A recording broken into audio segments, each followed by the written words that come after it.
Dom, how was Japan, mate?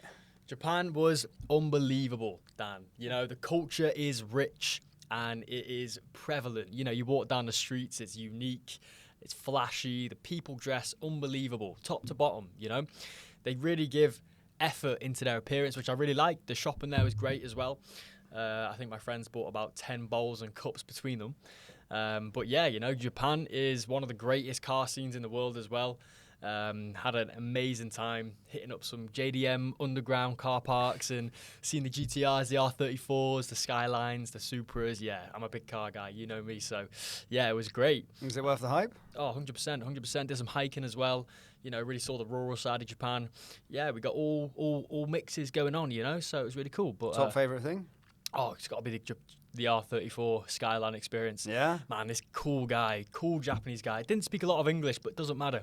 Came, picked us up. It was a little rainy day in a souped up, you know, 2.5 litre turbo R34 Skyline, pristine. And we were just rolling in a group of 5 Skylines down the tunnels. We're all overtaking each other. Man, the whole thing was great. I had a smile on my face from start to finish. But yeah, I mean, how was France? I mean, you were there when the Louvre was robbed. Yeah, I was there. I was literally, because the where I was staying was literally just down the road. It was like 5 minutes away. So I woke up, I was thinking about actually going down there to sort of report on it. But yeah, I mean, no, Paris is a very interesting place. And I've said it in previous episodes, but it's a very interesting place that, you know, it's 5 years ahead of us. That's the way I put it in terms of where they go, where the UK's headed with this sort of mass uncontrolled migration, illegal immigration. It's everywhere. Where I was staying was like in the 6th district. It was like the really fancy place. So the demographic's different, but you're starting to see still like homeless migrants like begging on the streets around there. So it's starting to sort of creep in. But my goodness me, there's some real no-go zones in Paris. Some really, really horrible places. And places where you just feel unsafe. And especially being with a good-looking woman, it's, you can feel eyes on you. It's really weird. Like, if you were just a guy on your own, it was just a couple of guys, maybe all right. But when there's, like, you're with a bird, I didn't like it at all. Because you feel like massively responsible and you're just keeping your arcs around. But certain places, Barb's, and a place where the Science Museum is, no-go zones. I wouldn't go there if I were you, if you're going to Paris. Yeah, isn't that crazy, though? Because obviously a lot of what you said comes from the fact you want to protect the women you're with, you know, make sure they're safe, make sure they feel comfortable.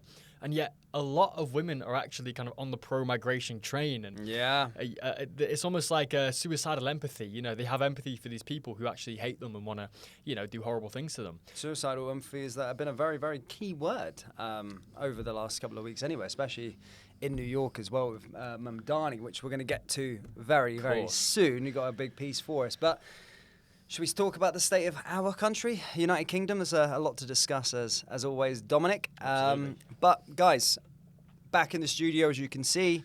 As always, please do hit the like button and subscribe to the channel for more. And shall we get started with last night in Birmingham? Let's get right into it. So, as everybody knows by now, of course, essentially a independent MP who was an Islamist in Birmingham in the area of Aston essentially petitioned or almost spoke to West Midlands Police to ban Maccabi Tel Aviv fans from attending the game against Aston Villa in the Europa League, which was last night.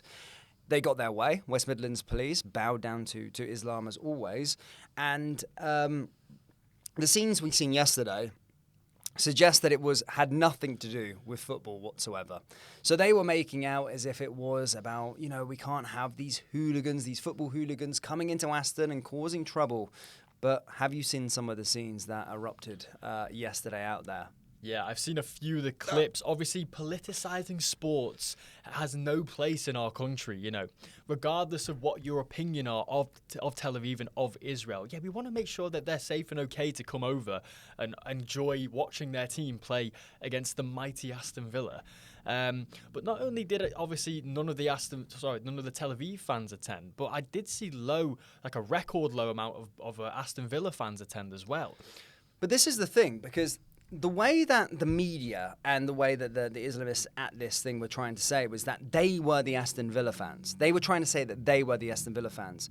Let me give you a real representation of what an Aston Villa fan is. Bearing in mind, I'm going to show you this clip, and you'll see that the individuals here have no England flags, no claret and blue, which is Aston Villa's colours. They're flying foreign flags and singing songs. And then this is the Aston Villa fans on the left. They're not even a counter protest. These guys were actually going to the game. So they're not, but this is their opinion. Listen.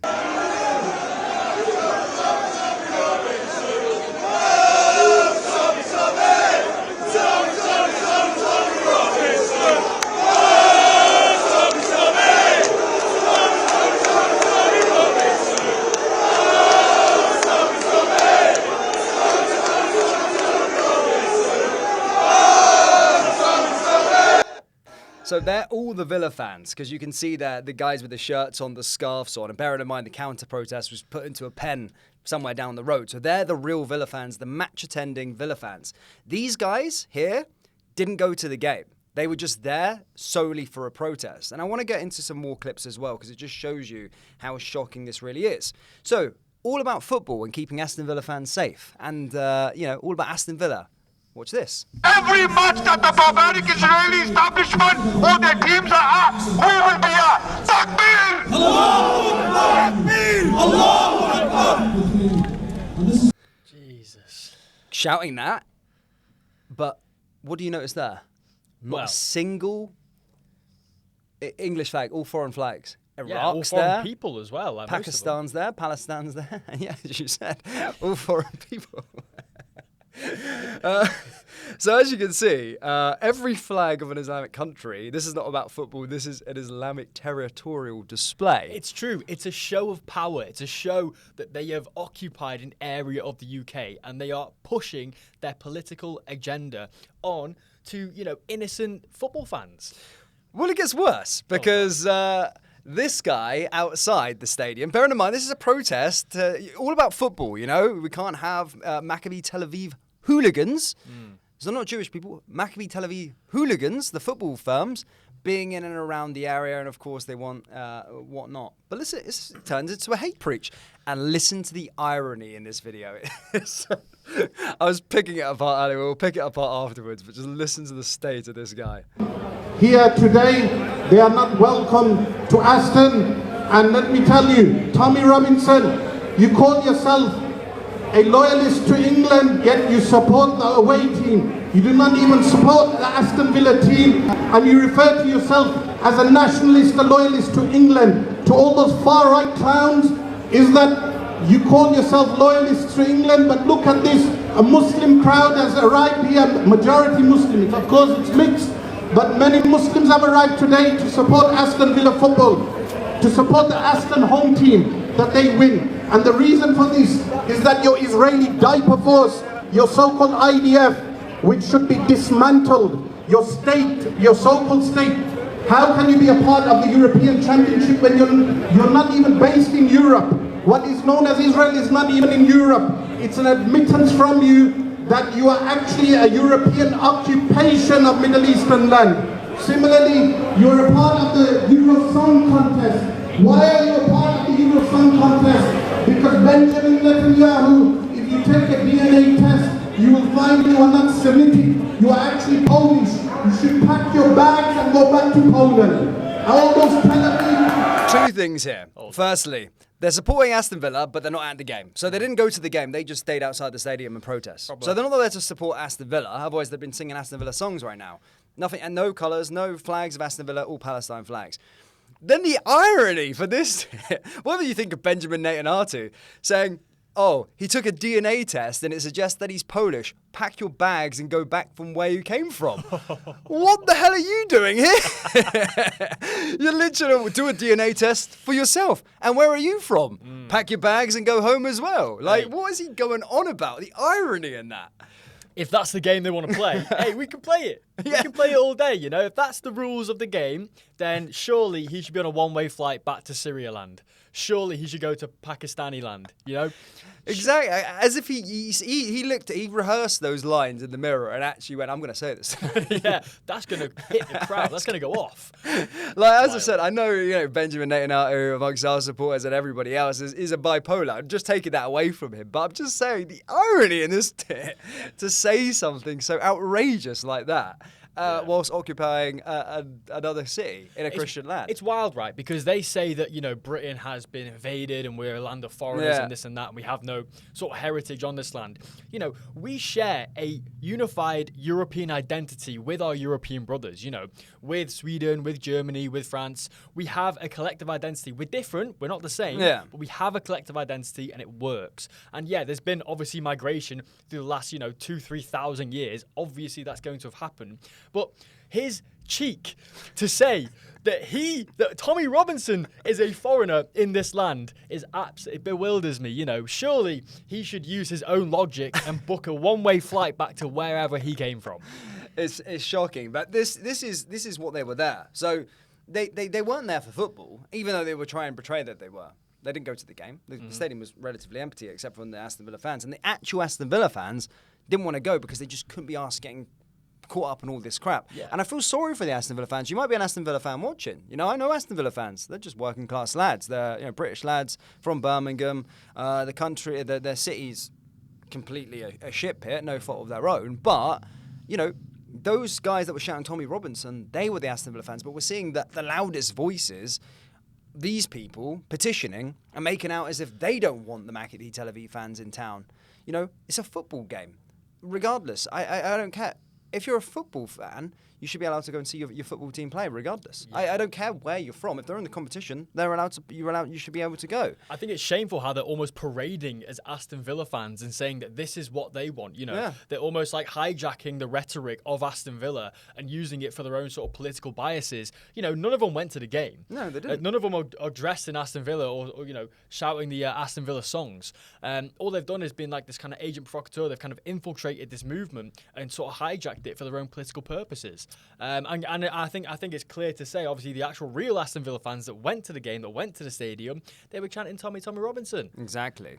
And now this bit here again, I know it's a touchy subject, especially with Israel sometimes, but on this point, I'm going to stand by Israel and this woman here, because it's two-tier policing. Watch this. So essentially, this lady holds up an Israel flag to those protesters, right? And the police remove her.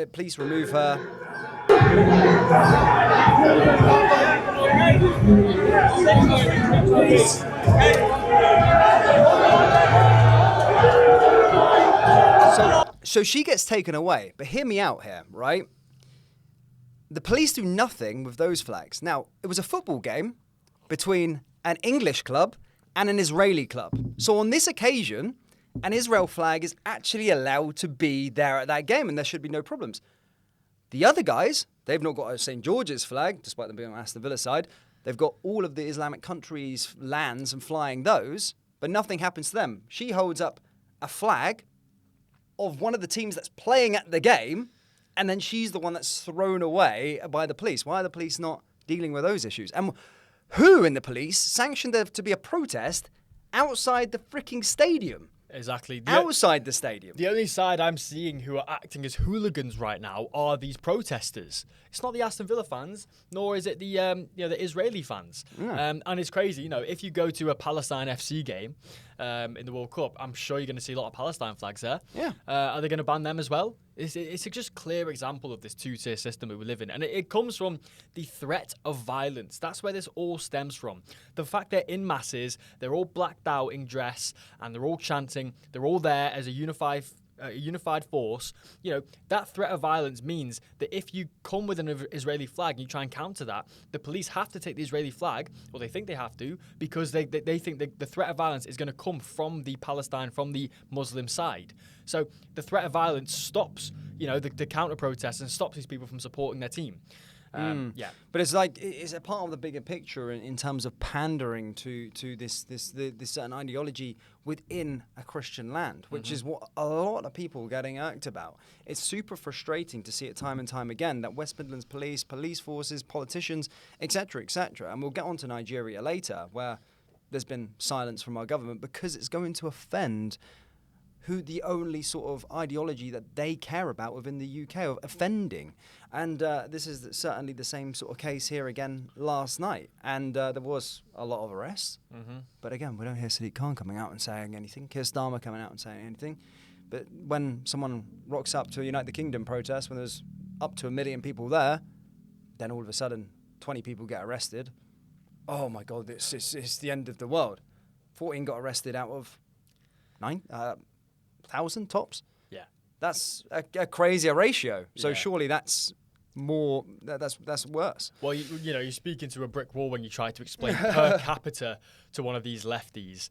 They don't understand it. And the funny thing is about the United Kingdom protest is that, out of the 20 people that were arrested, I think only 7 were at the protest. 14 were counter-protesters, which equate to only a couple thousand people. So, yeah, I think it's absolutely stupid. I don't know. It's about this coalition between the government and the sort of local councils and how they're sort of the sort of line of dialogue they have with the Metropolitan Police or the police force of Birmingham. They're obviously putting political pressure on the police to impose their will onto this sporting event. Dude, you've seen what? Let me try and get this clip up. You've seen what Birmingham police and how they pandered to stuff. Have a look at. Let me try and find this. If I can find this clip, it's pretty interesting because there's a lot on. I shared it in the summer, but this was it's quite frankly a disgrace. Let's have a little look. If I can find it, if not, then we'll have to do without it. But essentially, here he is. You've seen it before. This guy. Salam alaikum.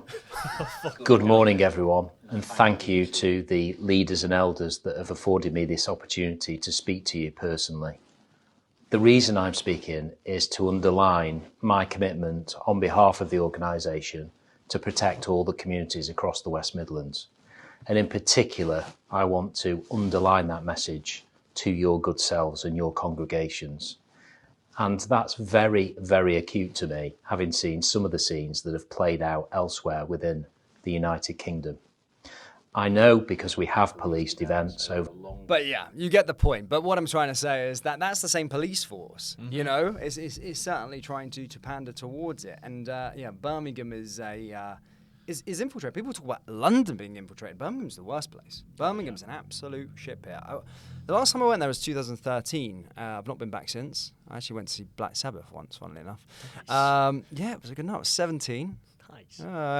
And I was like, this place is a shithole. Did you have long hair as well? No. I was in the army then. Okay. No, the reason why I went, someone there was a free ticket going around, and I just thought, piss up. I shouldn't say that out loud, but yeah, it was a piss up. Went to Black Sabbath, but yeah, Birmingham was shithole then, that was 13 years ago. I mean, the whole thing about the garbage collection, the lorry, obviously the waste collection have completely, they've just left all the rubbish on the street, It just goes to show, import the third world, become the third world. And when we allow these people to run these parts of the United Kingdom, but they soon turn to shit, They have no respect for the land that they live on, which is Christian land. I think it's a direct threat, obviously, because at the end of the day, these are secular parts of the UK which are slowly expanding. The replacement rate for the Muslim community is 3.2. I think for the native population, it's less than 1.6. Yeah. So soon, Nigel Farage talks about it, soon will be a Muslim majority by 2050. We need to do everything in our power to stop that from happening. We cannot allow our native lands to be overrun by these radical ideologies. Well, it might already be too late a little bit because we've seen some shocking footage coming from schools. And this footage depicts what's going on in children's classrooms, primary schools, and what they're taught and what they're dealing with here. Have a watch of this. Hands up, like this. Good. Stay with me. Allahu Akbar. Right hand here on your leg. Now we bow down gently. Forehead to the mat like this. Say, Subhana Rabbi al-A'la. Lovely. Sit back up. Hands up, like this. So that's the most recent clip. Parents demanding answers, obviously. But it's not a first time. Look at this.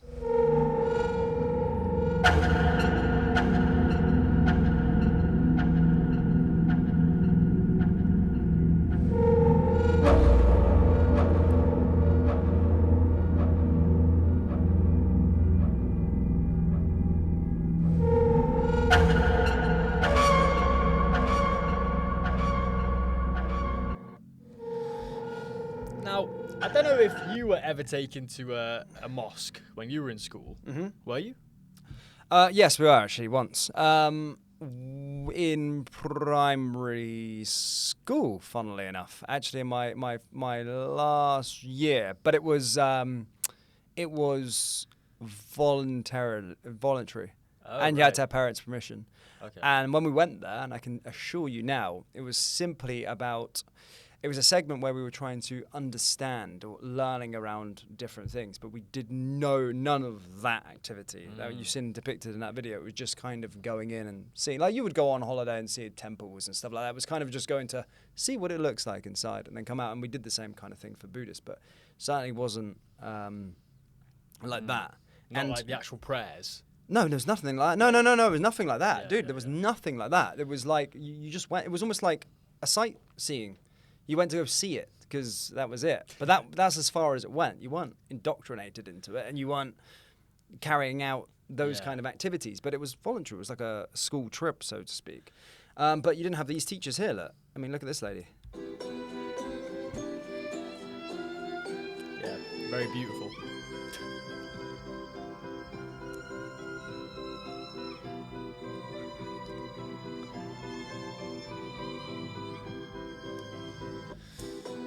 Yeah, I mean, we went for a school trip as well in high school, I think. I think it was like year 10 or 9. And yeah, it's the same thing. You know, we went to see the sights and I say see the sights. We were just kind of like spectating these people doing the prayers and whatnot. Yeah. It's weird because I didn't have it when I went to a Catholic primary school. Yeah. Very much went to church like twice a week, every fortnight, once a fortnight. I went down to a local church. It was very ingrained in Catholicism. We would pray, 3 times a day. We'd sing hymns. At the time, you don't understand the what you have, the sort of ramifications of that. Obviously, we're very lucky to have that upbringing. But in high school, I went to kind of like a secular one. But I don't understand why they sort of disconnect the religion from the state in some aspects, because they're clearly not doing that when they visit, Islam or Muslim mosques. But yet they won't do it for churches, Well, parents are demanding answers, and rightfully so. And this is not the first sort of instance that we've seen of stuff like this. Actually, there was a whistleblower with regard to a school as well, which we've seen, just forcing sort of Islam on them without the parents even knowing. And I've spoke about this before in depth and said, the worry I have, if parents are not being informed of such practices, is that we've got a teacher like this, and a teacher like the one we just seen there, pushing their ideologies onto the students. Schools, in practice, teachers should always be non-biased. They should be, they should just simply be there to give the studies, and that's it. You shouldn't be passing your opinions and your political beliefs, your religious beliefs onto a student. Because you think about when you're in primary school, you're a young mind, you're a sponge, but you're spending a year with that teacher. That then becomes almost like a second mum to you. You kind of looked at you when you were 5, 6, 7. I look up to your teacher. It was like what she said was gospel, so to speak. So think about the sort of the brainwashing that's going on here.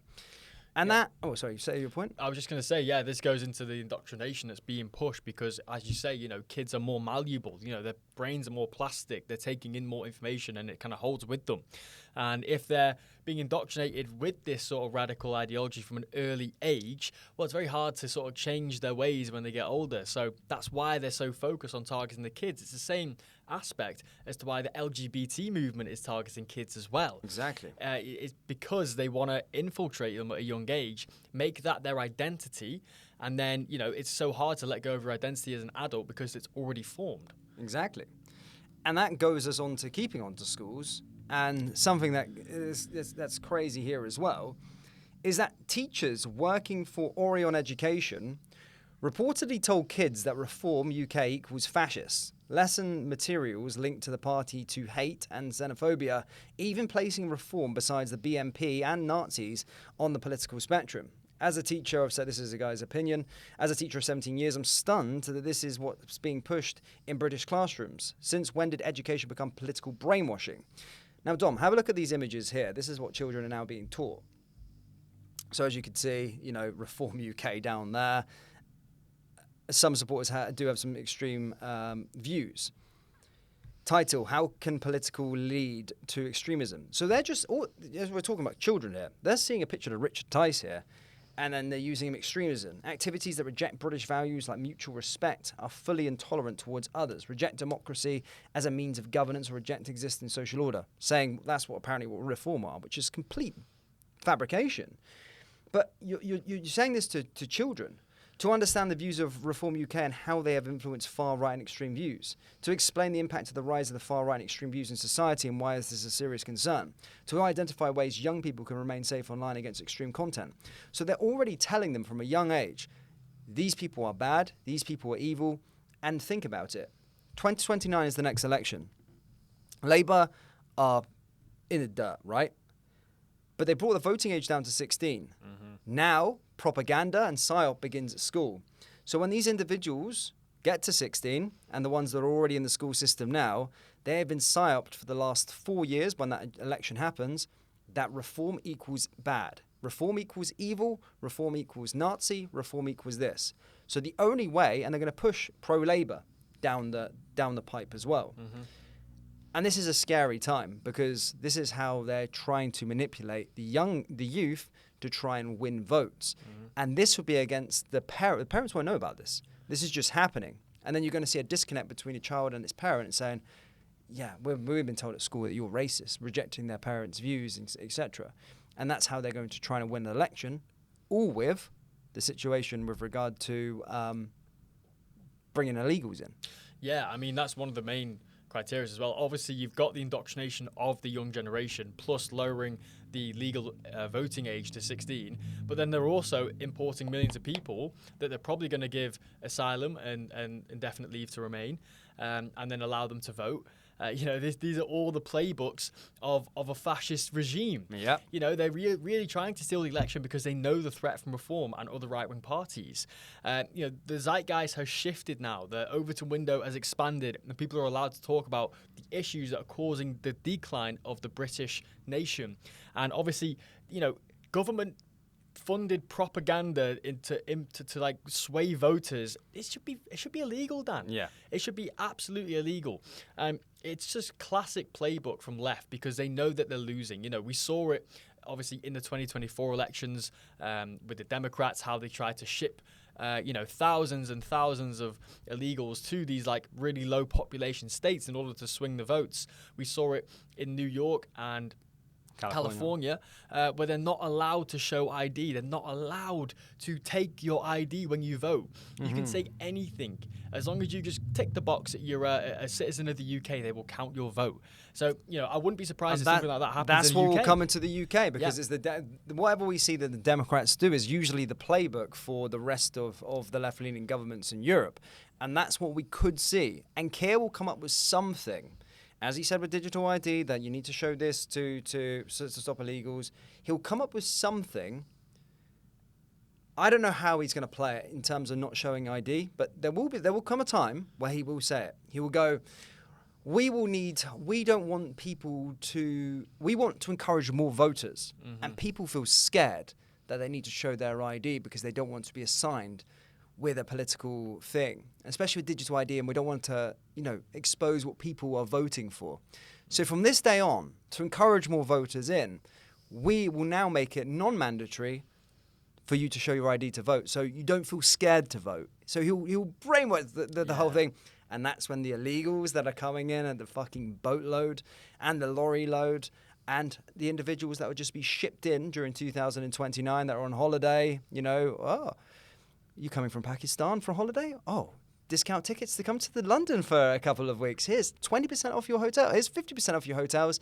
And encourage them to spiral themselves into the voting office to tick who gave them 50% off on their holiday.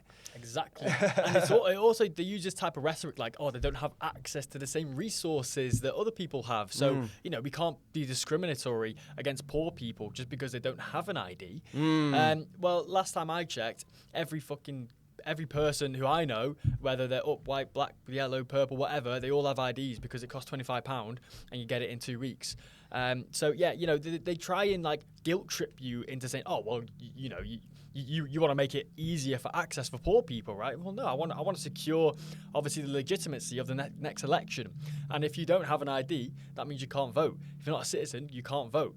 But they're always going to swing it with this like suicidal empathy, this like compassion for people who don't have any compassion for you, and it's simply a method in order to steal the next election. And I would not put it past this current government, especially how they're polling now, to pull some horrendous tricks like this. It's coming. It's coming. You heard it here on Point Blank. It's coming. Elon Musk has sounded the alarm already. I mean, the fact that, and we're going to get into Mamdani a little bit later on, but the fact that New York and California, I couldn't believe that it was illegal to show your ID. Mm-hmm. I can't believe that's even a thing in modern day modern day America, that you don't have to show your ID. Like, this is absolutely mental. Now, going on to your point there with regard to, you just touched literally on Starmer and his polling. Yeah, Labour in recent polls, as you say, they're falling through the floor for numerous amounts of reasons, albeit the budget's we've got a little bit on the budget in a minute as well, which just shows more Starmer lies as well. But essentially, Labour in the latest poll now have dropped down to 4th in the party poll. So there you go.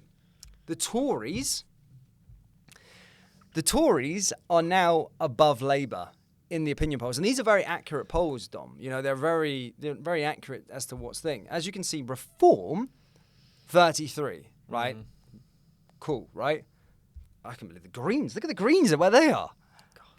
That's mental. That's like far left wing. But my point here is, look at Labour, 15, and the Tories, who were dead and buried, are back above them.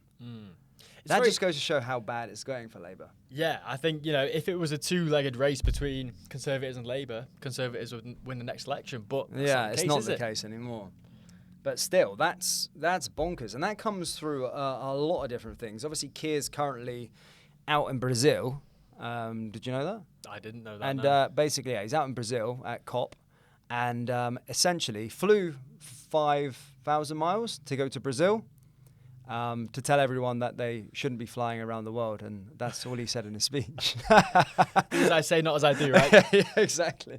You need to stop. You need to limit flying around the globe, and that's what Keir was there for, despite the shitstorm that's erupted in the UK right now. And I mean, there's so much I suppose to touch upon with Keir. Now, the first point I want to go through is actually breaking news as we're recording this. And that is that Rachel Reeves now has confirmed plans to hike income tax in a chilling letter to the OBR. Rachel Reeves is said to have now told OBR she plans to raise income tax. Last night it was revealed the Chancellor had formally told the Office for Budget Responsibility that hiking the levy would be among the major measures announced on November 26th. This comes after Reeves and Starmer, in their manifesto, said that they wouldn't be going to be taxing working people, they weren't going to be bringing up your taxes.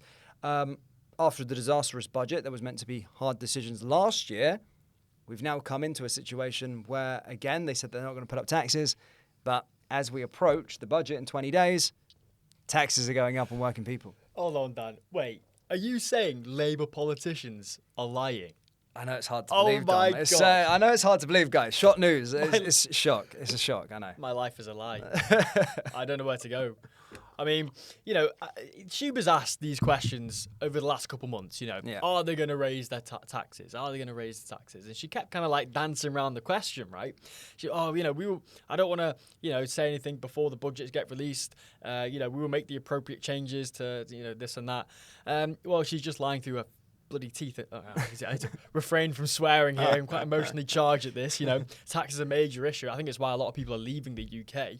And she sees nothing wrong with taking more from hard-working people in order to sort of fulfill her philanthropy and her sort of DEI agendas. Yeah, well, the way that they frame it constantly is that, well, we're keeping to our pledge that we're not taxing working people. They're ruining working people by hiking up on income tax. Now, we've already got, what is it, 40? I can't remember the business expenses. My company isn't registered in the UK anymore, but I can't remember. There was mass amounts of tax anyways. Yeah. It's very high. So I'll give you a little rundown. Go on then. So after 50,000, I think you're taxed about 30% or something. So, for example, if you were making 100,000, you would be taxed 30,000 on that, and that's business expenses. That's not even taking it, or that is taking it out of the business. Yeah. So you have to do tricky stuff like give yourself dividends and pay yourself £1,257 a month and stuff like that. Yeah, the whole thing's shambles. It doesn't take half a brain cell to move your company to a different location and still sell within the UK, yet have the tax benefits of, a Dubai or a Saudi. But what this does, whilst they might see it on the outside looking in going, right, well, we're taxing business people, right? Because left-wing lunatics hate the rich. They hate them, right? But it affects massively the working people because they can no longer afford to employ them. They can't afford to expand their businesses nor take more risk in order to make, real massive jumps. And they can't invest in R&D that can create new products and new industries in the UK. This is why we're falling apart. The matter of fact is, they say they're not going to tax working people. Well, if you are able to get taxed, you are a working person. Yep. So regardless of if you're on payee or if you own a business, you're all working. And the fact is that if you own a business, the buck stops with you. These people put in 12-hour days, 7 days a week. Everything is dependent on the success of their business. 24 hours days. Yeah, it's a lot, and they're the risk takers, they're the entrepreneurs, they're the people that are actually creating jobs. So if you move these companies out of the UK, you're also moving, 10, 20, 50, 100 jobs with them, which obviously didn't work out for Sweden and, other places where they hiked the taxes. They predicted, all these massive tax incomes and all the billionaires just left. Yeah. So and this is then what happens. after the last budget, we had the biggest exodus in the whole world of UK millionaires moving on to other places. And now, unlike the United States, it's very easy to become UK domicile with regard to taxes. And I'm not going to make this about tax, but it's very, very easy to make yourself UK tax domicile and open up a company in Dubai where you pay 0%. It's very, very simple. It's a process of around a month. A month, $10,000 it will cost you to set up the company through a third party where they do it all for you. But what I'm saying is, after yet another hike, we're going to see another exodus of creatives. And the problem with losing your creatives is we're never going to progress as a country. And now, I know not everyone's going to like this, but the richest, I suppose, in the country are usually the creatives. Money's a byproduct of what they've created. We lose all those talented people to another country. And we're currently, at this moment in time, filling it up at the bottom with shit from the third world. So this is becoming who's dependent on the state. It's all the master plan. That's the thing. It's all the master plan. They're dependent on the taxes that the rich currently pay. But with the tax hikes, they're getting rid of the rich. So where's the money going to come from? They're just creating the hole and they keep digging themselves deeper and deeper. And the next budget will be, unfortunately, due to the income tax not working, we're going to have to put taxes on workers now. And your PAYE is tax is going to be increasing as well, and then on to working people. So it's just getting destroyed. And after her sort of pre-announcement of tax rises that she didn't give away last week, 22 billion was wiped off the stock market in terms of the pound. The pound dropped to the lowest in 7 months after this. So it has huge ramifications, what Rachel Reeves and Starmer's currently up to at this moment in time. But he's currently ran scared and out in Brazil. And then, more to the point, hundreds of prisoners have been accidentally released. Don't get me started on this. Firstly, it was the most famous criminal, in recent months. It was the man who literally started the Epping riots. The man who literally sexually assaulted, a couple of 12-year-olds and 14-year-olds. He actually tried to hand himself in at one point, and they didn't want anything to do with him. And then it was a countrywide manhunt for him, and he had access to funds. Don't know how he got access to them. Probably through some, third-party, NGO, charity, non-profit that gave him the free. I think he was found in Stratford, wasn't he? I don't know. I can't remember. North somewhere. Yeah, somewhere way, way far away from where he got released. Absolutely disgusting. No, but then David Lammy comes out and says, "I am appalled by this. I have implemented the biggest restriction changes and implementation to our justice system." And then afterwards, freaking another guy. I mean, I'm laughing. It's actually not funny, but that one guy who was a sexual predator was accidentally released, still on the run, an Algerian bloke. And then this one's even ludicrous. Now, this dude was like a British guy. He was a fraudster and actually handed himself in. But funnily enough, The dude was sentenced, right? He was sentenced that day and accidentally released. It's like a freaking SpongeBob skit, you know, and it's like they put him in jail, SpongeBob and Patrick, and they're like, right, time's up. And then he's like, he literally just got sentenced, and then he must have went down. He was like, went out the back door and was like, you're free to go. He's like, dude, I've just got 45 months. He's like, yeah, it's okay. Nah, it's all right. It's like that, the cutaway scene. 4 minutes later. It is actually a comedy skit, you know. We're laughing, but it's so bad. You just have to find humour in it. I know. And then after that, it's been released that hundreds of people have been accidentally released. So we currently got, predators on the loose, thieves, criminals. It's an emergency in the UK at this moment in time. Can you really say it's an accident when 100 people got released? Nah. Fool me once, shame on me. Yeah.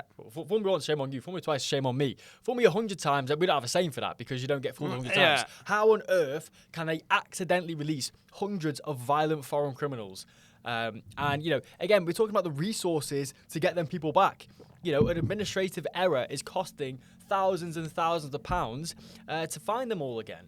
The whole prison system in the UK needs massive reform. We need to build so many more prisons. We need to be using foreign prisons as we talked about before. We need to really, really lock these people up because the El Salvadorian method makes the country safer. And I don't care. If you've committed heinous acts, you need to be jailed and not released within 4 minutes. Hopefully.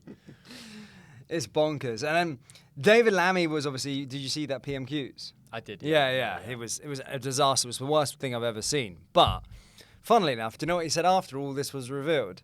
So after all of this, everyone's demanding answers, demanding him to come back to the house to give a statement. He puts up an X post saying, "I'm so proud to be the first black person to take questions of Prime Minister's questions."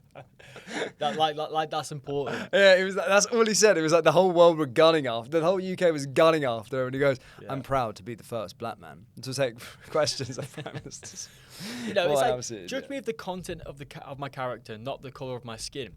But statements like that just show the only thing that matters to them is how they look and the colour of their skin. Well, but they're saying that Kemi Badenoch actually got a W. To be fair, she goes. What did she say to him after that? She went into him after it. Don't drag black people into the mess you made yourself this afternoon. Proud moments come from performance, not pigmentation. It's true. It's true. Yeah. Absolute moron.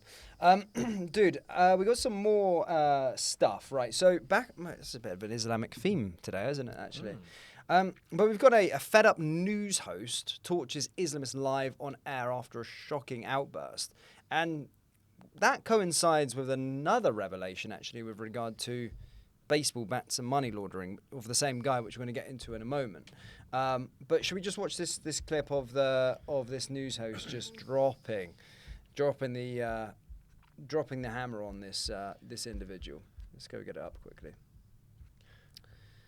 Yeah, so this guy was the same guy who was backing the Manchester attackers, right? Yeah, that's him. This is the guy, and apparently he was he's going to be a politician or something like that. But yeah, he's a lunatic. But listen, TikTok lawyer. Yeah, exactly. Listen to this. Right, we can actually welcome to the show Ahmed Yaqub in person. Hello there, Ahmed. Thank you for joining me today. Game over Israel. Why can't Israeli fans come and watch football in Birmingham? Well, this particular team, their fans are very violent. They're racist. They were screaming chants like "Ole, Ole." There are no schools left in Gaza because we have killed all the children. We are going to rape Arab women and all sorts. So, of course, we don't want these people around here.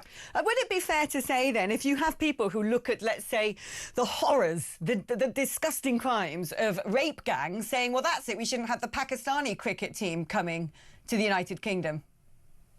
Well, if you, there's a video going around where IDF soldiers are raping Palestinians.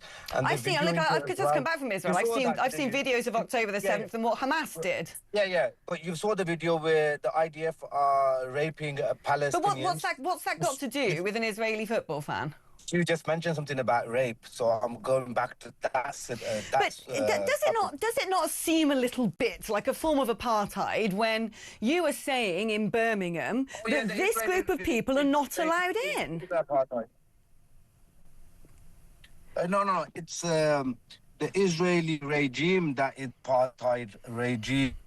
Palestinians allowed to travel freely. But you're saying that they in can't and travel out freely in of, Birmingham. Palestine. What's the I didn't difference? say that. I said in Israel, Palestinians in Israel don't have right of free movement. They are living under apartheid. Well, I've just come back from Israel and I would challenge Correct me that, if but I'm that is wrong. not what we're talking about. But you're now saying that Israelis aren't allowed to come to Birmingham. What gives you the right to decide that? Well, first of all, it's the football fans, the hooligans, that were not allowed, and that was because of intelligence received from Dutch authorities by the West Midlands Police, and we have to respect their decision. It's not my decision; it's the decision of the West Midlands Police. This is because that they wouldn't be safe, given the sort of protests that you're organising. I would imagine that they wouldn't be safe at all. No, the actual intelligence, Alex, you're getting mistaken. I'm not mistaken on this. No, I'm telling you the truth. West Midlands Police, the intelligence received by them from the Dutch authorities was that the public of Birmingham won't be safe from these Maccabi Tel Aviv fans, not the other way around. I know full well what happened in Amsterdam when Maccabi Tel Aviv went to play there, and there was a Jew hunt going on. I have seen the WhatsApp messages of people trying to organise targeting those football fans. But what I'm asking you is surely football. If you go onto the Dutch police website, you'll get a totally different picture. You're looking at it from Israeli eyes. Let's say that is true. Let's say that is true, and we're going to look at... You're talking over me. Alex, you're looking at things from the eyes of your puppet masters. That's the problem. Oh, my puppet masters, who are they? Israel. Oh, I didn't realise that they were employing me. I thought it was Rupert Murdoch and News Corp. I better check that a bit later on when I look at my payslip. But yeah, she goes the hammer on that. It was quite good to see news hosts kind of going into her. But he was the same guy, by the way, at the top of the show, who was saying all that crap about go back to do a DNA test and find out where you're from. So he's pretty clueless. And you're going to give us a little bit of something with regard to him about baseball bats, is it not? Inciting violence, essentially. Yeah. So obviously this guy released a video on X with a baseball bat. And he's basically giving legal advice to people who want to carry baseball bats to protests.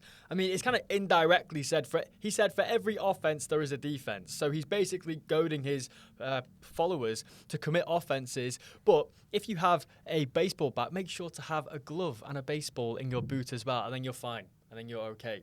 But yeah, we can obviously watch this video here. Let's play it. Mm-hmm.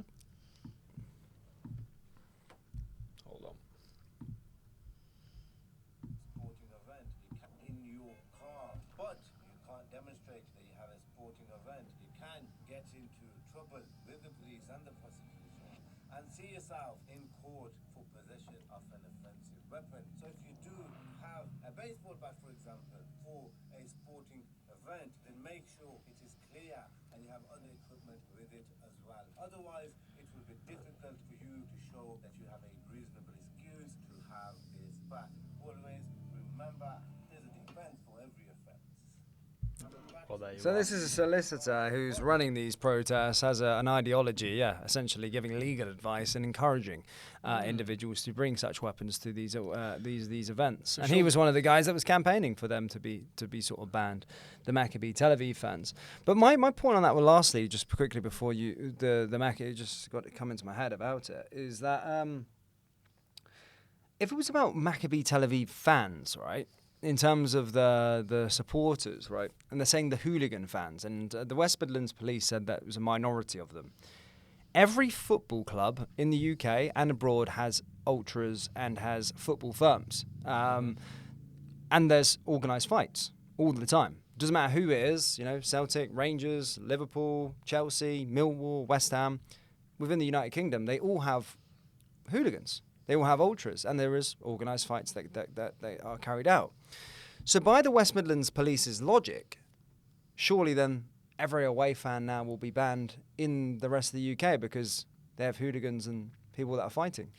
Yeah, I mean, have you ever been to a football game? They're the most like policed events in the country right now. You cannot see or look at the away fans when you're outside the stadium. Obviously, organized fights and stuff is slightly different, but yeah, I mean, every club has ultras. I don't think Tel Aviv, are like the most notorious for ultras, right? You have some of the Polish clubs and other things like that. Well, we have the most fierce rivalry in the whole of the world, arguably, with Rangers and Celtic, where it comes to sectarian divide, and they play each other within the same city, and that's a heavily policed event that happens. So if they can police that event, two rivals that actually hate each other to come together, when the whole city's either blue or green, and the Glasgow police or Police Scotland can police that, then having a couple thousand away fans, a small minority of them may be hooligans, you can police that like any other football game. Yeah, and I think the Talk TV host there was right. It's not actually the hooligans of Tel Aviv. It's the Muslims who are opposing them that are causing the issue. If the Muslims weren't there, they could play freely because, regardless of your opinion on Israel, we don't care. It's football. Well, dude, you've seen the Villa fans. They didn't course, give a shit. yeah. They wouldn't have cared. This is like whatever. There might have been one guy flying a Palestine flag, whatever. That was as far as it went. But the Villa fans that you've seen with the scarves, shirts on, they didn't care. No. They were more, they're there for the football game. They don't care who the opponent is. They don't politicize it. Exactly. There's not a problem. So it's one of those. Have you got a bit more on this guy? I do. Ahmed. I do, yes. Mr. Ahmed. So this guy is obviously not of the Sounders character either. So 15th of July, he's considered an MP candidate. Now he's facing trial over money laundering. So this Birmingham lawyer, former political candidate, accused of helping a group to launder millions in cash and is set to face trial in 2 years. Ahmed Kaboub, 37, stood as an independent candidate for the West Midlands mayoral election and the general election in 2024. The solicitor is accused of assisting people who wanted to help launder cash of millions of pounds. This is what the court heard. Now, Mr. Yaqub, of Aldridge in Walsall, and his co-accused, an accountant, Nabib Fazal, 38, from Birmingham, both appeared in the Southwark Crown Court on Tuesday. Now, they both pleaded not guilty to money laundering, encouraging money laundering, and contravening a requirement to apply customer due diligence measures when establishing a business relationship. Now, the offences are alleged to take place between February 18th, 2020 and the 8th of January 2021. If convicted, they could face jail of up to 14 years.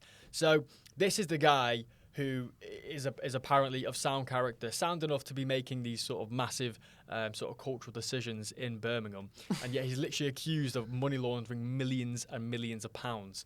I don't give a fuck what he says. I could not give a single care in the world. This man is foreign, he's a criminal, and he does not have the right to decide what our country, what our Christian country does with their sort of foreign policy and how they treat the guests of our country. Exactly. Here. I agree with that. But yeah, we'll see what happens with him. But he's a shady character. The fact that he was even doing that with a baseball bat anyway suggests everything. You know what? The whole baseball thing is funny because if I carry a knife with me to use it as an offensive weapon, if I've got a chopping board with me as well, does that mean I can get out of the criminal offence? No, yes, sir. I'm just getting my chopping board. Yeah. Did you not see these potatoes? It's like, what? Yeah, it's shocking. But he's a lawyer and he's giving that advice out to his people. So yeah, wild. It is what it is. Dude, the future of the country is in dire straits. If we're looking at this youth parliament to be anything. My goodness me, I haven't seen again, I don't like to make this about looks, but my goodness me, I haven't seen an uglier bunch than them. Let's put it that way. And this has actually made me want to get into politics when you actually see the state of our future leaders, so to speak. There's a shit ton of pronouns in here. There's a lot of veganism in here. There's a lot of everything in here. But this is wild. Just look at some of the characters here. Look, here is. We'll judge them on their views in a second. I'll judge them how they look. They look absolutely horrendous. They're in the bloody Houses of Commons right now. I know, dude. They're in Parliament and they're dressed like a bloody anime character. These could be making decisions for this country going forward. Good Lord. Oh, in the future. I think it's time that we probably get in. What makes you hate yourself that much that you dye your hair blue? I don't get it. You know, I seen a theory about this, Dan. Very interesting theory. You know how, like, venomous plants and fruits, Frogs and shit. Snakes. They all, they all have like super bright colors, and that's like a deterrent for predators to not eat them because it's hey, I'm venomous. Don't eat me. I'll kill you. Well, that's what I see. That's what I think when I see people with red and blue hair. Is they have a venomous soul. Don't come near me, or I'll claim that you did some horrible things to me. Oh, you misgendered me. You mispronounced me. Fucking stay at them, though. Yeah. Face is only a mother can love her. Absolutely. Let's have a little look at the video footage. I want to see. I'm interested now. I've not watched it. I'm giving a blind reaction to some of this. So I think it's a 5-minute clip. Let's have a listen. Is this the compilation? That's the compilation, yeah. I implore all of us to be the flame leading the path to a brighter future.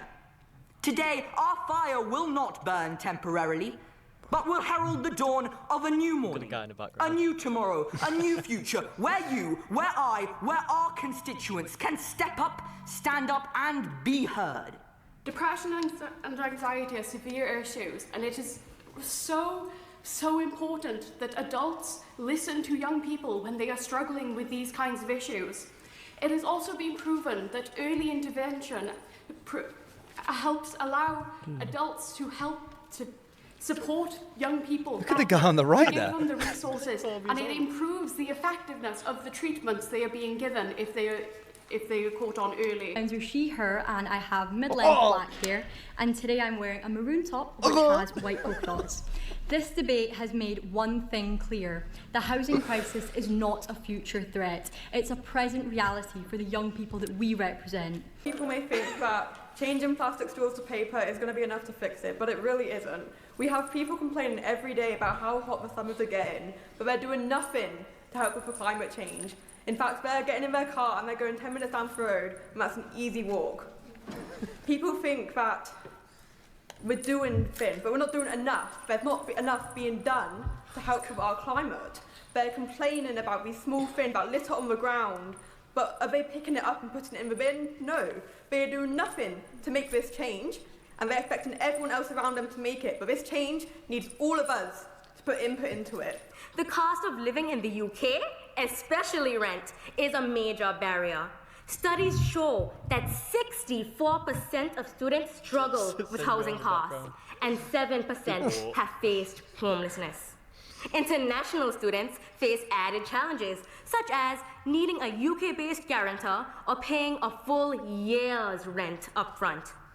The UK credit system does not recognize international credit histories, leaving even qualified students without housing security.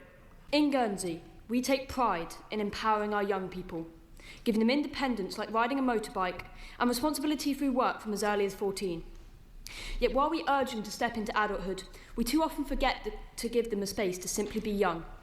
They're left juggling school, work and expectations in a pressure cooker with no true outlet, turning instead to what I call the screen escape, a world that promises relief but too often only delivers stress and anxiety. Every child deserves a voice. And as a government, we should see it as our duty to speak for the speechless. And it needs to start by putting the people first. We need to prioritise cutting down the waiting list, educating teachers on how to properly support those disabilities, and finally by ensuring that young people with disabilities are accurately represented in this beautiful chamber. Young people today are struggling to find work, and I blame one thing: unpaid internships.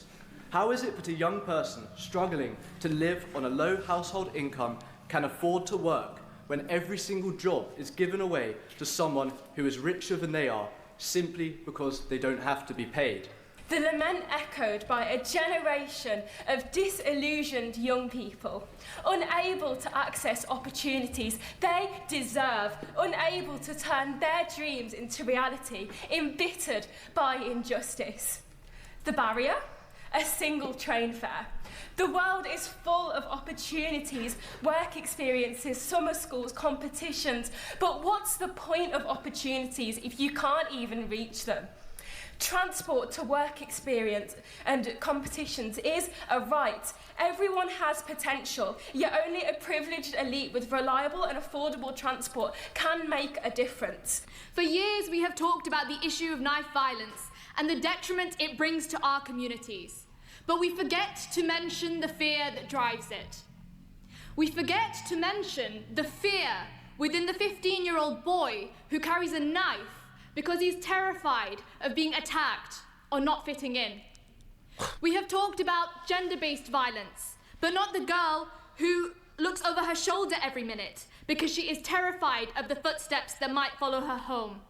And we have talked about antisocial behaviour, but not the lost potential of the young people who are punished before they are truly understood. The government must answer our calls. Soon it will be too late. Sanction climate killers, move to affordable renewable energy by 2035 and give us a future worth living. Because when the last tree is cut down, the last fish eaten and the last stream poisoned, you will realise that you cannot eat money. Thank you.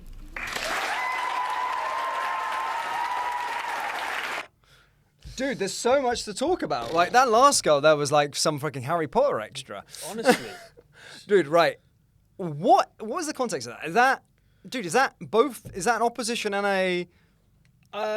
Youth, it's like an initiative in schools, right? Oh, is it? Yeah. Oh, I thought these were actually the future lead. I thought this was like almost like in football terms, like or Formula One terms, like a Formula 3 sort of thing. So they're like working their way out. I thought these guys were already kind of in the pipeline to be leaders. No, and why the hell are they all liberal like that? I know, right? And I remember one girl from my school did this as well. She's not in politics anymore. Oh, right. So, yeah. That's good. Oh, right. Okay. Got a bit of saving grace here, you know? I was literally about to pack up this podcast. I was literally about to quit all I'm doing and get into politics because I would eat them fuckers alive, man. I thought they were the future leaders. I was like, shit, we need to actually make a stance. Because everyone was liberal. Everyone was like, that's the direction that we were going down. I was thinking, I'm so glad that you're saying that this is not like some academy for politicians. So a little bit more calm down now. But my goodness me, some of those. Youth team. Oh, mate, the youth team. Oh. It's wild, right? Who was the one? I'm a she, her. These are, oh my God, it's making me feel sick and disgusted. When's the right wing one?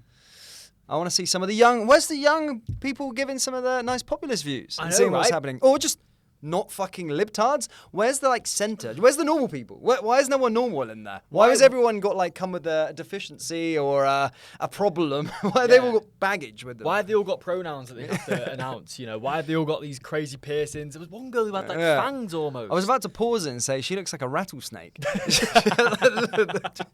Like the viper teeth and stuff like that. Even if we just take away what they look like. I know it's difficult, but take away what they look like. And let's be fair, you know. What they're saying is just absolute. It's just not sensical. You know, they're talking about climate change like it's the biggest threat to our nation. You know, they're talking about the biggest problem with young people facing work is train fares. I don't think it is. You know, £3, £4, it's fine. You can get £4 from half an hour's work in this economy. But you know, there is nothing there that is actually relevant to the world we live in. Right? It's all this like echo chamber that they all kind of live within, and they're like, okay, we can't say anything different because we're going to be shut down. It's just like peer pressure that they almost live in and they all conform to. I just don't understand why, you know, if this is the future of our generation, why there isn't diverse opinions in there. Because surely, you know, our youth doesn't all feel like this, right? It's called psyoping. It's a part of the... in everything that we do in this country, it's all about the psyop. It's about to show the mass population that this is the normal. Mm-hmm. These people are the normal. These people are speaking about the real problems. They ain't the fucking normal, mate. They're I don't know what fucking asylum they were let out of. But this brings on to a point, by the way. What happened to the old-fashioned... Okay, well, I was at the end of that era, right?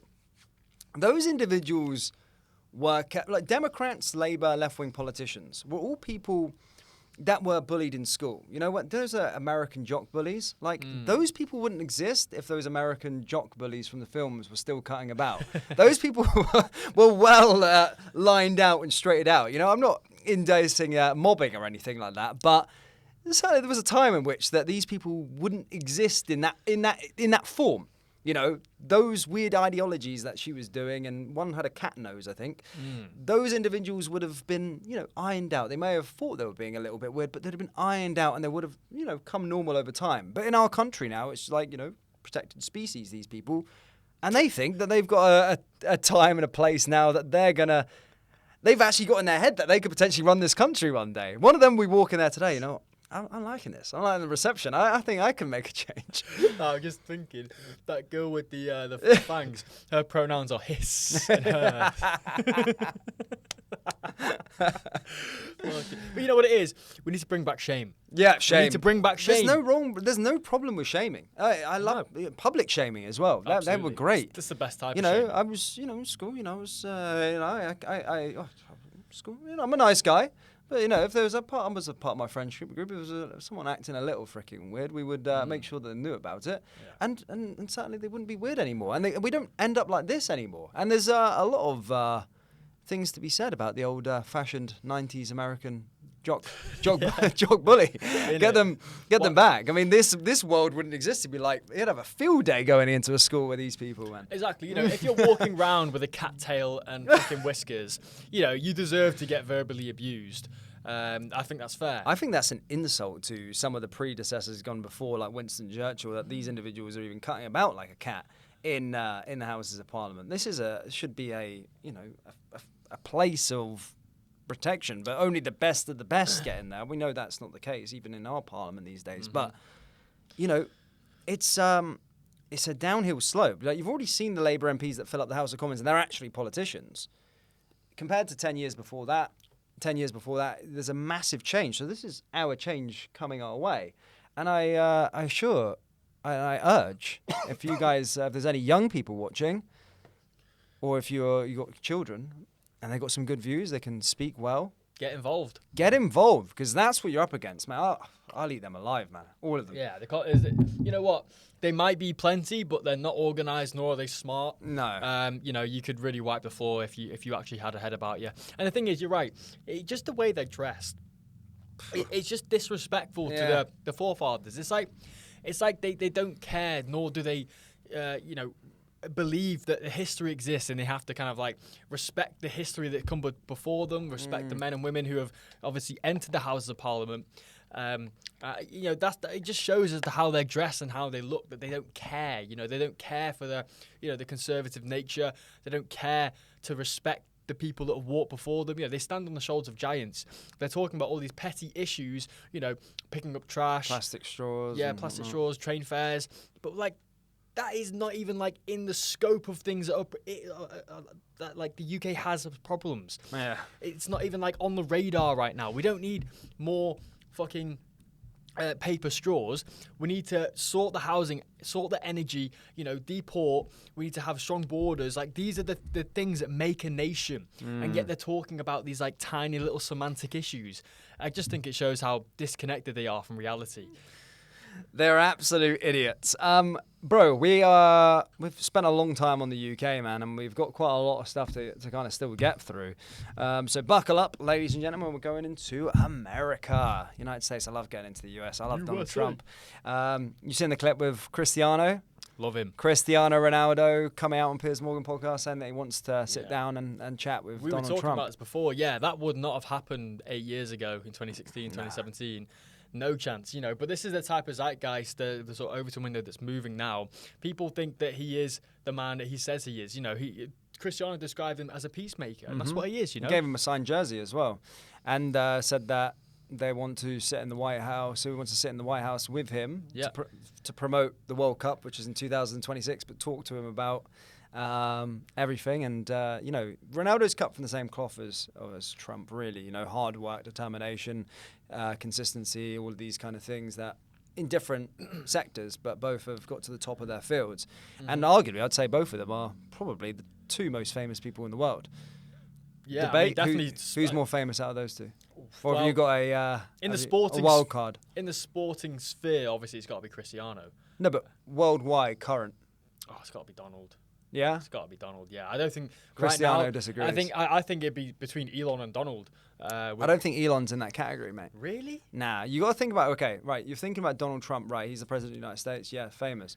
But I think Cristiano, in terms of the amount of people watch football, you got to think about a country like who wouldn't be necessarily know about Elon Musk that much, like I don't know, certain Uganda island. Yeah, Uganda. Cristiano. Everywhere, like, so you kind of got the whole of Africa there, whereas like I don't think they are that advanced, their brains, that they're thinking about what Elon Musk is doing. But I would say in terms of influence, but I'm saying fame. I'm saying who's the most recognized. If both walk down the street, who's okay, getting but more? they might wear a Cristiano t-shirt or football jersey, but if they're using Starlink Wi-Fi in Africa, Yeah, but I'm just saying particularly on the individual. Oh, we'll let the comments decide. Who's more famous, Elon Musk, Donald Trump, or Cristiano Ronaldo? yeah, I think it's Elon. Mate. I would go Cristiano. Well, you think Elon's more famous than Trump? Oh yeah. Nah, I don't think Oh so. well, nah. It's neck and neck, right? You know, I think the remember Trump's conversation's between Cristiano and Trump. I don't think Elon gets to the table.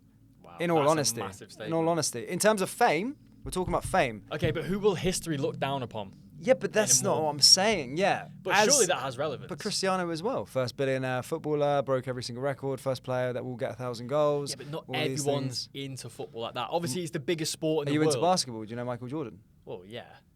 Exactly. Oh, yeah, No, so Michael Jordan. I've never watched a basketball game in my life, and I know Michael Jordan. Yeah, I mean, look, we're not US Tiger Woods. citizens, but we know Trump.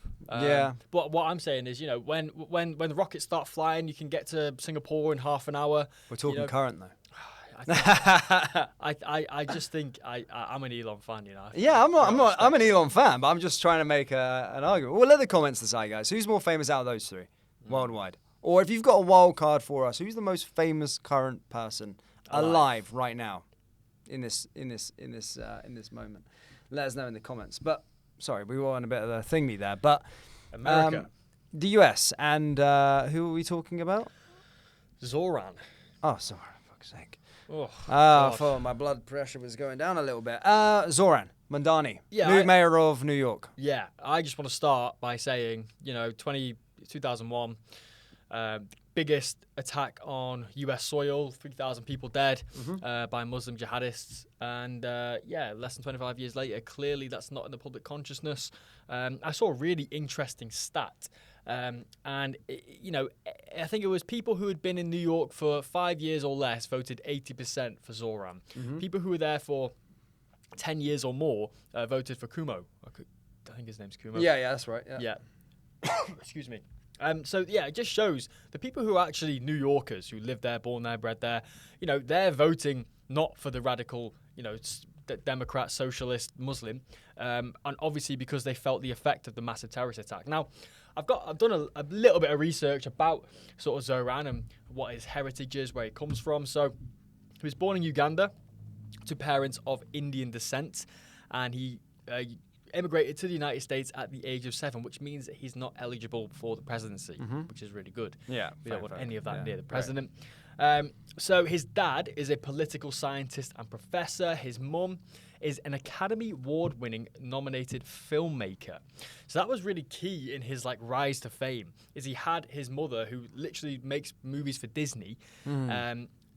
She was sort of creating the content, and he was massively part of his rise to fame because he had a lot of viral content coming forward. He actually started off as a rapper. He made a song about his grandma. I'm not sure how someone like that has got into such a powerful position, but hey, land of dreams, mate, land of milk and honey, anything can happen.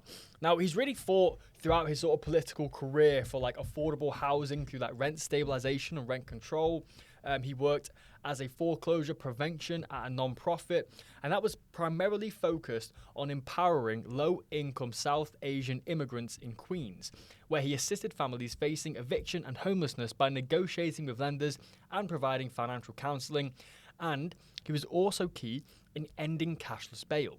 Now, we know the disaster of cashless bail is if you get arrested you get released straight away. And we know the stats on repeat offenders. The Ukrainian woman who got slaughtered on that train recently, the man who is arrested 14 times previous. I think the average murderer in the US has 11 previous arrests, which shows that cashless bail is just not working. You're releasing these criminals back into society, they offend again. Now, a lot of his policies are plotting 5 city-owned grocery stores at $60 million annually from the budget, including eliminating fares on city buses to reduce commute costs and congestion, and it's going to cost between 600 to 800 million annually. Now, he wants to target $7 billion of new spending. Bear in mind, this guy has never held an executive position throughout his whole career. And yet he's now in charge of this massive New York budget. And that's going to be financed by $9 billion in tax hikes on high earners and corporations, plus $1 billion from intensified audits and fines. Now, Zoran has advocated for strengthening New York City's resistance to federal immigration enforcement. So he doesn't want ICE operating in New York, which is the federal immigration force. And he emphasizes the expansion of legal aid and sanctuary protections for undocumented immigrants. Now, in September 25, as part of his mayoral campaign platform, he proposed allocating $165 million annually to fund legal defense services for immigrants facing deportation. So he wants to use tax money to keep illegals who have broken the law into the country. It kind of sounds like the UK a little bit. And we've obviously seen the disaster of Mayor Khan and how he's ruined our capital city. This is going to have the exact same consequence for New York.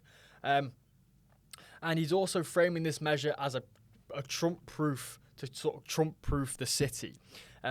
Again, which has seen intensified federal actions under the Trump administration. Now, we've already seen how Trump has come out verbally against Zoran.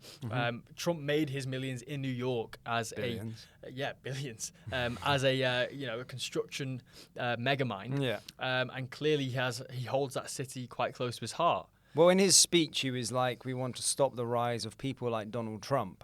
So he's massively against billionaires, except if they're funding him, of course, Mr. Sorry, funding. And again, he's a guy that advocates for lots of things free, whether that be bus travel. So he was trying to get to the youth.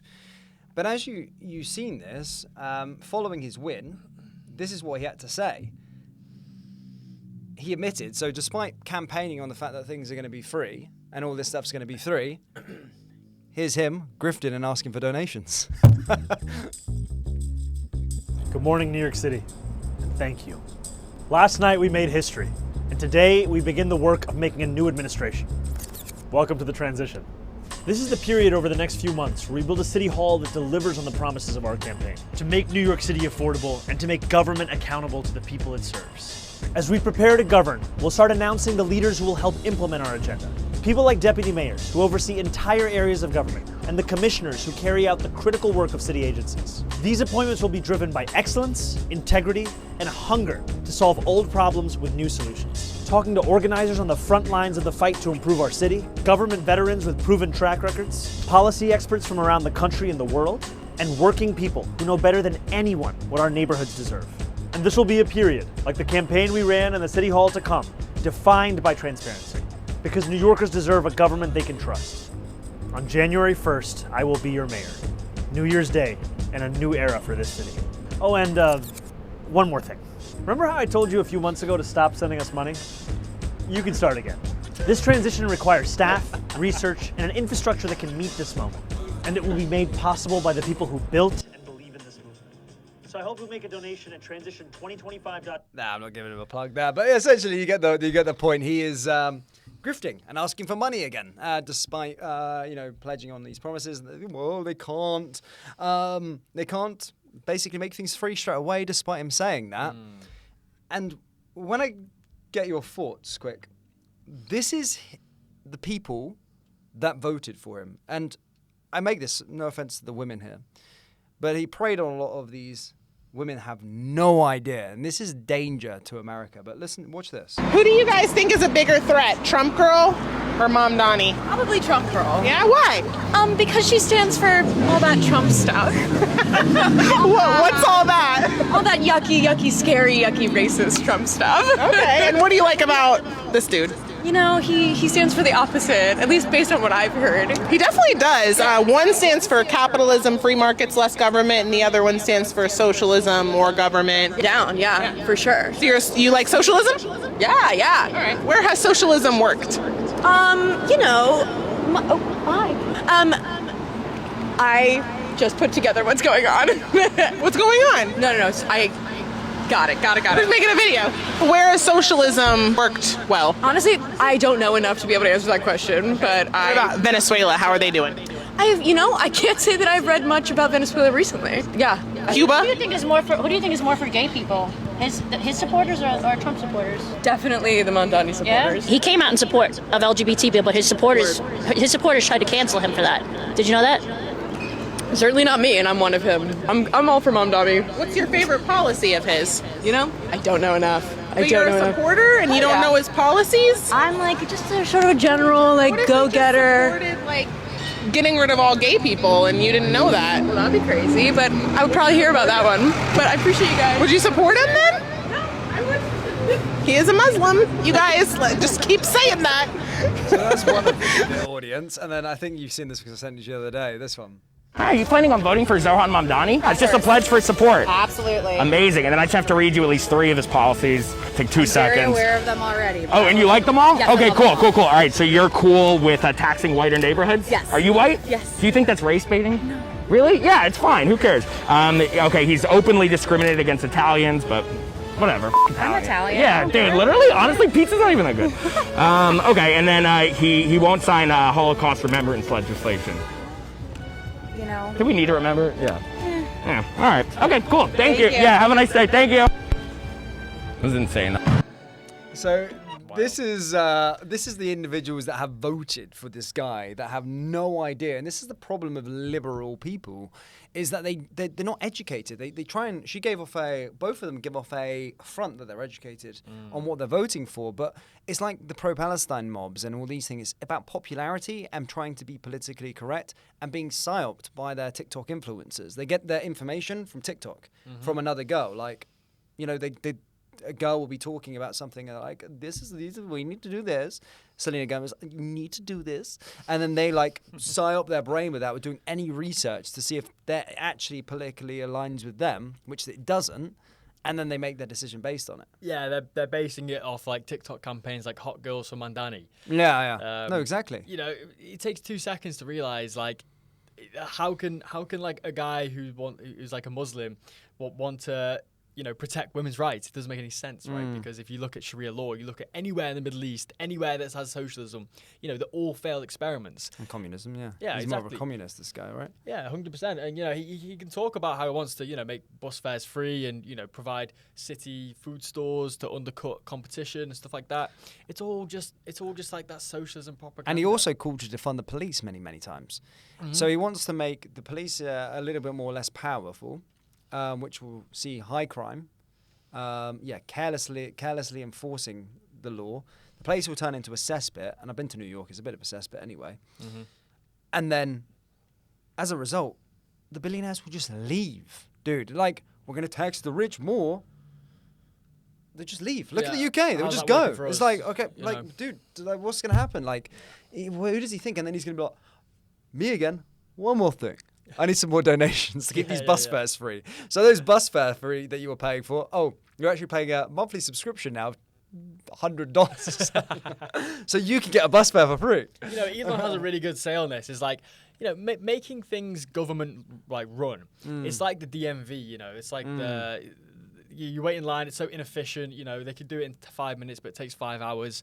You don't want the DMV to be at scale. You don't want that to be where you actually shop for food, because the quality always goes down. Mhm. Profit is an incentive to keep costs low, and it's an incentive to provide quality because you're competing against other people. But the government has a monopoly on power, they have a monopoly on money as well, and there's no incentive to keep costs down. This is the issue we have with the NHS right now, is where is the competition for the NHS? It's just a black hole. Yeah. It's a sink pit because there's no incentive to keep costs low, and that's really the issue here with like government-led, institutions like this. And it only ends one way: in higher prices, lower quality. Yep.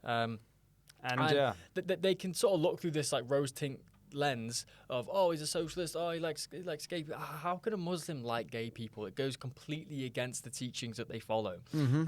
It just makes no sense, and it really angers me with the 9/11 sort of angle there as well. You talk about the victims of that horrendous terror attack, the one that literally took down the two most iconic landscape buildings, really in the world, and you're talking about then electing someone of that same sect, of that same part of the world, as the mayor of that city. It goes to show how quick it can turn. That's why we need to keep on top of it, and we need to make sure that people like that don't get elected again. And really, time will tell with this man. He can say all this stuff, but come January 1st, is he actually going to implement free bus fares? No. No, it's gonna turn out to be a worse version of London, for sure. And that's going to set the precedent. We are running out of time a bit, mate, but just want to get your thoughts quickly on Nigeria. Trump obviously threatening military intervention with the slaughters that's currently ongoing out there in Nigeria. Yeah, not talked about enough. We're Yeah. literally seeing radical Islamic forces killing on the scale of a genocide. Christians of that nation. But it's not as trendy, Oh well. And the thing is with the UK, as you said, as I touched upon at the start, is that I've never heard one politician talk about it. About Nigeria, but everyone's talking about Palestine. But again, because the perpetrator is the radioactive substance, the Christian who is the victim, they don't care about, because it's not virtue signaling. It's one of those points. But Trump, man of principle, peacemaker, going out there and getting done. He's gunning for them. He's gunning for Nigeria now, and he said he will cut aid and he will have military operation, and that'll be quick, steady, and they'll eliminate everybody if Nigeria don't start now. Yeah, protecting their citizens. Protecting. Yeah. And this should have been a massive global contention point over the last couple of months, because it's not recently. It's been happening. It's been happening for a long time. The fact that all these institutions aren't reporting on it, these politicians aren't talking on it, yet it's the one of the worst Christian slaughters, Christian genocides we've seen in recent history. And it takes someone like Trump to make that statement and to push forward and say, look, this is not going to happen. You talk about Trump as like a non-interventionist, so a lot of non-interventionists like the fact that Trump doesn't get involved in stuff like this. But, realistically, if you're a Christian, you would be okay with protecting your fellow Christian brothers in faraway lands. It's kind of like that Crusades angle of it. It's not happening at home, but that doesn't mean it's wrong. It doesn't mean we shouldn't do anything about it. They're quick to bomb the Iranian nuclear facilities, which is obviously an extension of the Israeli foreign policy, but yet they're completely silent on the mass genocide of Christians in Africa. It can't be one rule for one rule for the other. And the funny thing is, I'm not seeing anyone talk about this, nor Christians, nor Muslims, nor Jews, nor anyone. So, I want to see heavy force. It's the same thing, with like the Venezuelan gangs who are getting completely drone striked off the coast of Venezuela, trying to bring in millions of pounds worth of fentanyl into the US. That type of intervention is good. It's not war. You need to go and eradicate the force that's killing these people, and then it's done. Okay, they need to know that this can't happen to our Christian brothers, because our faith unites us, and that is the key part of this. We're not waging war on Nigeria. We're waging war on the Islamic forces who are invading Nigeria and killing Christians. I see that as a moral justification of a drone strike or military intervention. Well, we'll be keeping a close eye on what develops out in Nigeria. This could move pretty quickly. But we are running out of time here. I'm getting the look here. Yeah, guys, thank you for tuning in. As always, like and subscribe. Back in studio now. It's we've said it before, but back in studio now. So Monday, Wednesday, Friday. Yeah, Yep. Final words? I have been asked to shout someone out. Have you? Yes, one of my good friends. His mother's a very big fan of the show, so shout out to English Rose. I'll see you in the comment section down below. And yeah, guys, please like and subscribe. We are back on the grind, aren't we, Dan? We're here and we're not going anywhere. So yeah, let's see if we can hit 1,000 likes. I don't know, just throwing a number out there. But yeah, thank you guys for watching, and we will see you next time. Take care. Peace. Peace. Thank you, mate. Cool. Sorry. Well, it was only 4 minutes, so sorry. Cool.